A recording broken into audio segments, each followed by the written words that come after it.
Hey everyone, Mike Tips here, and today we're just going to talk about colleges. So, for seniors going into college, you guys either have chosen your college, like you have an idea where you're going to go, or you're still deciding, which, if I remember correctly, happened until May 1st, I believe. Most colleges, I think, do that, or earlier around. Either way, this is just to kind of get some ideas into you. So pretty much the three areas I'm going to cover are choosing a college the summer before, like you enter your first semester, and then the beginning of college. Firstly is choosing the college or university you're interested in. So you might be interested in one or many, so right now, which is completely fine. However, you might want to consider asking people about their opinions on those. If you're going to visit the college, you can always ask one or two of the students there for their opinion. Or if you know people who's gone to those schools, you might want to ask them. It never hurts. It might not break your decision or make your decision, but it honestly could be very helpful at the end of the day to making a decision. Additionally, if you're curious what kind of teachers they have, I would suggest looking up Rate My Professors with whatever school you have. They have usually something on it. I mean, I've used it on my teachers, and it usually gives a fairly accurate depiction of them. And you might learn something that you haven't known about your teacher before even meeting them. So that never hurts. Finally, my last advice are for the people who are living on campus. I would suggest you looking at the dining hall and the dorms. And I don't mean the upperclassmen dorms. Look at the dorms for the underclassmen, for freshmen in particularly. You want to make sure that you could have a decent lifestyle while you are there. You want to make sure you're going to be happy there, and you're not going to want to go home every single night. That is one of the main suggestions I could ever make for the people living there. Next section, which will be the summer before you enter college. So I'm guessing you went to orientation and such by now, and you're here again. I don't know. Or maybe you're watching the video one go, which by all means, go right ahead. It doesn't hurt, to be honest. At orientation, at least from my school, we got our schedule while we were here. So I knew what classes I was taking. I knew my professors. So I would suggest that you guys look over your schedule of classes and maybe look up your teachers if you wish. That's completely optional to you, or you could wait and find out who they are on the first day. Again, if you want to look them up, go on to Rate My Professor. It's an amazing site. On top of that, look over your class list. Find any classes that you think might be a little bit challenging or straight up hard. Those, I would suggest you do a quick refresh or a quick crash course on before heading to college. It might help you in the long run, but that is completely optional. I know when I was going to college, I started looking over calc, and then during the winter break, I went over and tried learning a little bit of calc too, and refreshing and such. Next is picking a room.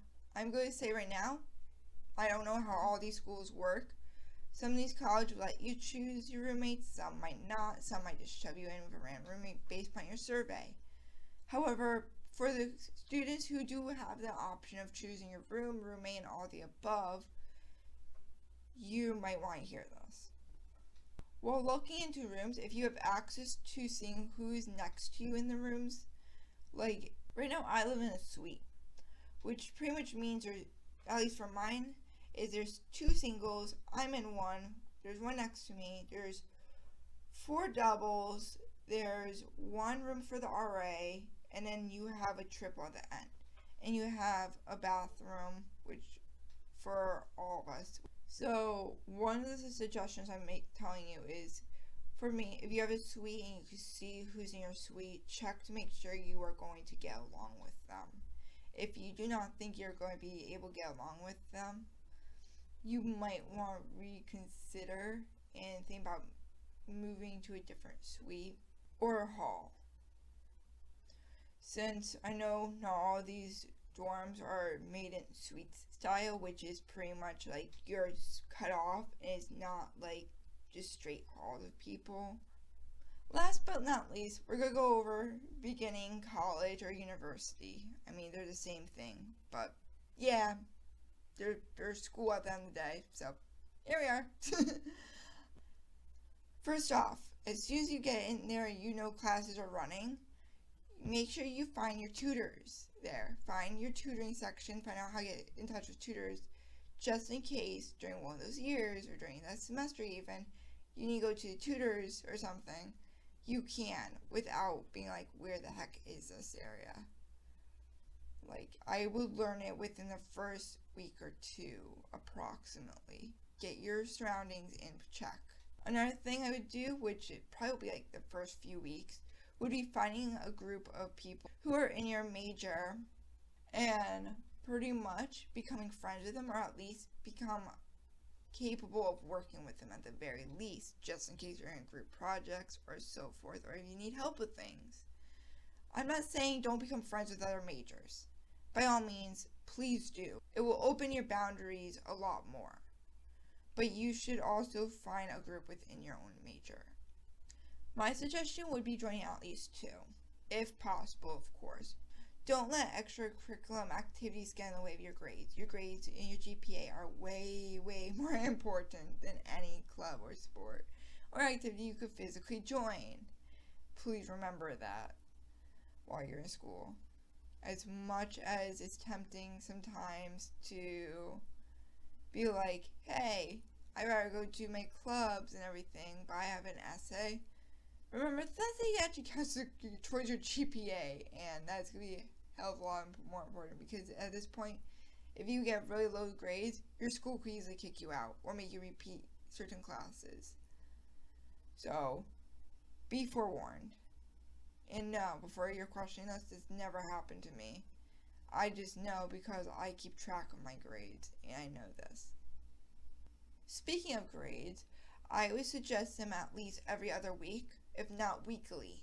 Right now, I'm doing weekly because I am really trying to keep on top of my grades and make sure that my GPA keeps going up and that nothing is wrong. Because remember, teachers are having multiple classes and they might make a mistake, so you might need to be able to go to them and catch one of their mistakes. So it doesn't hurt to check. So seriously, check your grades. I'm not joking. Do not leave it up to the teacher to just magically put your grades in. Don't leave it up to the teachers to catch their own errors. Because they're not. They don't have time to sometimes just go back and check all these students. So, be mindful of that. Make sure they don't forget to put in a homework grade. Make sure your attendance grade is very much accurate. And just keep on top of it. And with that, that's really my last piece of advice for beginning of college. So yeah. If anyone else has tips, leave it in the comments below. And with that, I will see you guys in another video. And hopefully this actually helped you somewhat for every senior who's going to college. And I wish you the best of luck. And have fun. Seriously, I just pressed stop recording and I remembered something. So lastly, I promise I'll be done after this, is homesickness. For anyone who's afraid of being homesick or such, yes, that is a thing I've experienced here. One of the ways I got over it was calling my family. I call my mom literally every night, and it helps me feel closer to my home. So you could do that. Bring photos, text people. Just keep in touch with people, mainly is your goal with homesickness. If you live close enough, then understand that you could go home some weekends. Like for me, I live a little bit around like an hour and a half to 2 hours away towards one family member, and our family will be like 2.5 hours, that her family is 2.5 hours away. So that's another thing you could think about. And for freaking crying out loud, it's modern times. Like, literally Skype people. But yeah. Just remember, just try finding a coping with it, and you'll be fine. And if you really can't stand being away from home or whatever, or for reason you don't like the school within like the first semester, remember, you can always switch schools. Just keep your GPA up. If you have a high enough GPA, you could switch into a different school, most likely. As long as it's not like literally Harvard or Yale or something like that. Because I don't know if they actually even accept transfers. But with that being said, I am actually done now. Completely. I promise. So, bye.